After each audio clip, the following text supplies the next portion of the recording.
Magandang buhay mga bata! Kumusta kayo? Nandito muli si Teacher Abby para sa panibago na naman nating aralin. Handa na ba kayong matutong muli? Tara na at simulan na natin.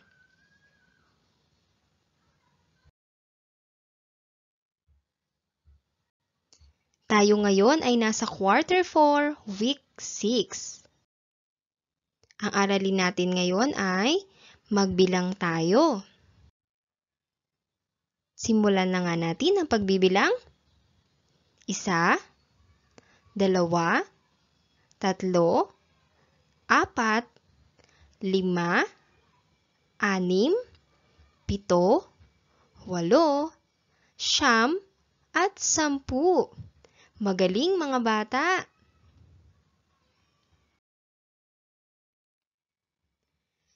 At dahil mahusay na kayo sa pagbilang mula 1 hanggang 10, atin namang alamin ang mga bilang na nasa unahan, gitna, at pagkatapos ng bilang nito. Unahin natin ang ano ang bilang bago o nasa unahan o sa Ingles ay before. Before. Tingnan ang mga larawan. Ano kaya ang nasa unahan ng bulaklak? Tingnan mabuti. Ano ang nasa unahan ng bulaklak? Kung ang inyong sagot ay notebook, kayo ay tama. Ang nasa unahan ng bulaklak ay notebook o before. Ngayon naman, tingnan nga natin sa mga numero o bilang kung ano ang nasa unahan o before ng bawat bilang na ipapakita ko. Unang bilang ay bilang 2 o number 2. Ang nasa unahan o before number 2 ay tama, bilang 1 o number 1. Tingnan naman natin ang sumunod. Ano kaya ang nasa unahan ng bilang 4 o before number 4? Tama, number 3 o bilang 3. Ang nasa unahan ng bilang 4 ay bilang 3 muna. Sumunod naman ay sa bilang 6. Ang nasa unahan niya ay bilang 5. Before, number 6 ay number 5 muna. Ngayon naman, tumungo tayo sa sumunod. Ano ang bilang sa gitna o between? Tingnan natin ang mga nasa larawan. Ano ang nasa gitna ng aso at ng baboy? Ano ba ang nasa gitna ng aso at baboy o between? Ito ay tama, isda. Ang nasa gitna ng aso at baboy ay isda. Tingnan naman natin sa bilang. Ano ang nasa gitna ng bilang 4 at bilang 6? Ito ay bilang 5. Ang nasa gitna ng 4 at 6 ay 5. Sumunod na bilang, gitna ng bilang 8 at bilang 10 ay bilang 9 or 9. Ngayon naman, tayo ay pumunta sa ano ang bilang pagkatapos o sa Ingles ay after. Tingnan muna natin ang mga nasa larawan. Ano ang prutas pagkatapos ng lemon? Okay, may 3 larawan. Ano ang prutas pagkatapos ng lemon? Ito ay orange. Tama. Tingnan naman natin sa bilang. Ano ang pagkatapos ng bilang 5? Ito ay bilang 6. Tama. Sumunod naman ay bilang 7. Ano kaya ang sumunod o pagkatapos ng bilang 7? Tama, 8. Ano ang pagkatapos ng bilang 9? Tama, 10.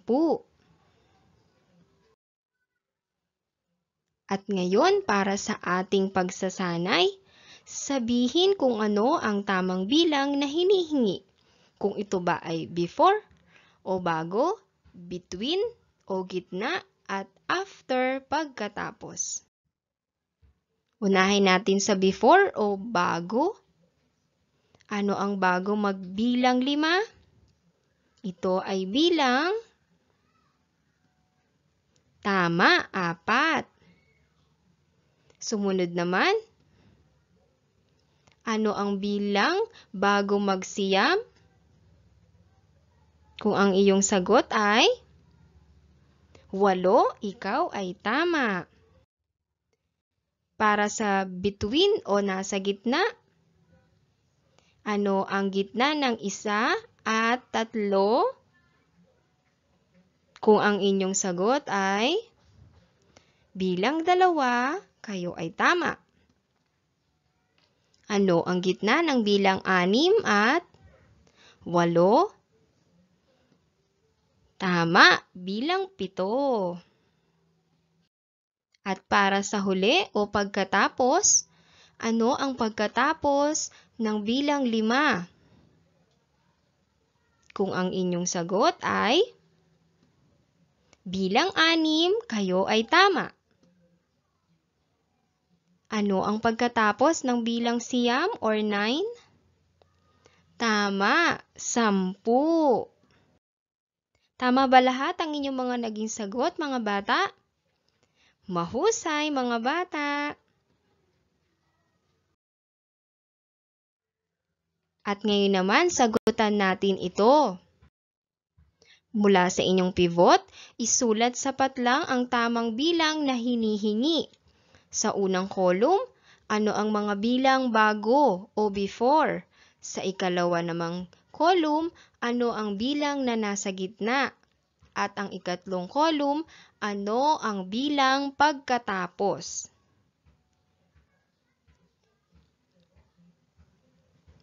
Pagkatapos sagutan, ipakita sa nanay o sa tatay kung tama ba ang inyong isinulat na mga bilang.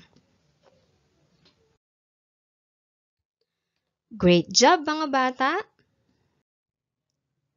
At ngayon, mga bata, para sa panibago nating aralin naman, alamin natin ang mga bilang na pinakakaunti at pinakamarami. Ating alamin ang mga bilang mula sa pinakakaunti hanggang sa pinakamarami. Ngayon, mga bata, mayroong 3 nakalagay na bilang na may kasamang mga bagay. Mula dito, ihanay nga natin ang mga bilang mula sa pinakakaunti hanggang sa pinakamarami. Ang bilang na pinakakaunti ay ang bilang 1, sumunod na bilang ay bilang 2. At ang pinakamarami sa kanilang 3 ay ang bilang 3. Bilangin ulit natin, 1, 2, at 3. Magaling, mga bata! Ngayon naman, tingnan natin muli ang mga bilang. Mayroong bilang 5, bilang 6 at bilang 4. Ano sa 3 ang pinakakaunti ang bilang? Ang pinakakaunti sa kanila ay ang bilang 4 at ang sumunod na bilang ay bilang 5 at ang pinakamarami sa kanila ay ang bilang 6. Ulitin natin, bilang 4 mula sa pinakakaunti, sumunod ang bilang 5 at ang pinakamarami ay ang bilang 6. Magaling, mga bata!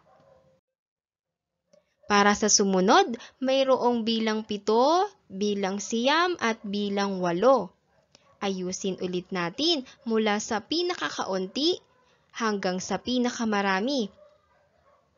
Unahin natin ang pinakakaunti. Ang pinakakaunti sa kanila ay ang bilang 7, sumunod ang bilang 8, at ang pinakamarami ay ang bilang 9. Ulitin natin, bilang 7 para sa pinakakaunti, sumunod ang bilang 8, at ang pinakamarami ay ang bilang 9. Magaling mga bata!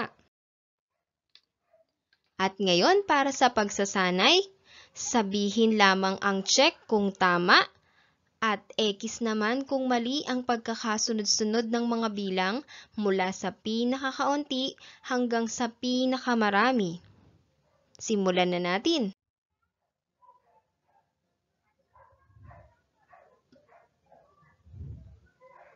Zero bilang 0, 1, and 2.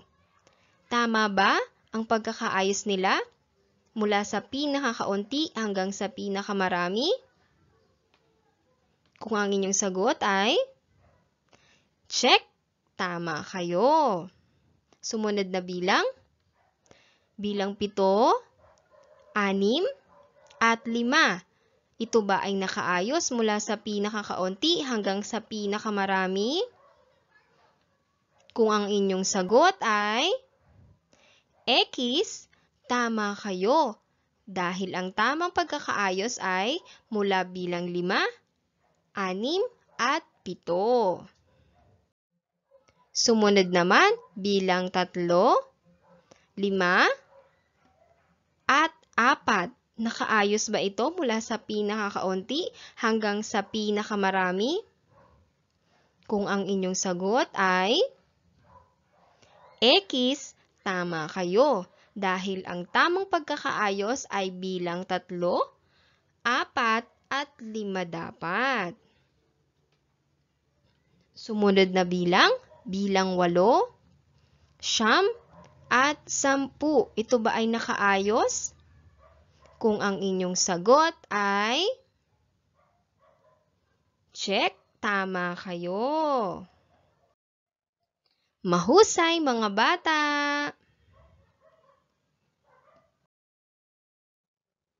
O mga bata, hanggang dito na lamang si teacher. Sana'y marami ulit kayong natutunan mula sa mga bilang na pinakakaunti hanggang sa pinakamarami at ang mga bilang mula sa before, between, and after. Paalam mga bata, hanggang sa muli!